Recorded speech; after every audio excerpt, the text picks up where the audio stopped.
আমাদের কোন অবস্থাতেই নিরাপত্তা না দেন, আমরা কোন সনাতনী সম্প্রদায় ভোট দিব না। আমরা না ভোটের পক্ষে। আপনারা আমাদের যে 8 দফা দাবি আছে, একজন প্রকাশ্যভাবে বলতেছেন যে আমরা থানা পুড়িয়েছি, সে কিন্তু জামিন পাচ্ছেন।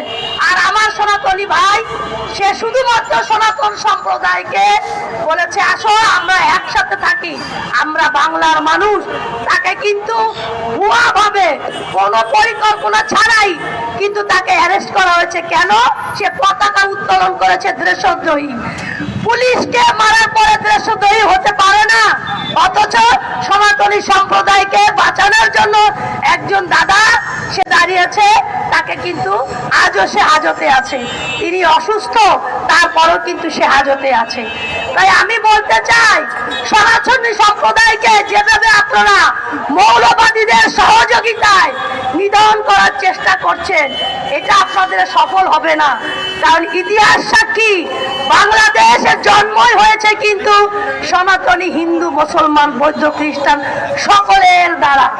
আপনারা ইউনূস সরকারের দ্বারা আপনারা পাকিস্তানকে সাপোর্ট করে বাংলাদেশকে পাকিস্তান বানানোর জন্য যে হিন্দু নিধনের পরিকল্পনা করছেন এবং হিন্দু নির্যাতন করছেন স্লো পয়জনের মতো, আপনারা যেভাবে স্লো পয়জনে জীবন্ত ভাবে পোড়াচ্ছেন, কি বলতেছেন যে ধর্ম অবমাননা করেছে।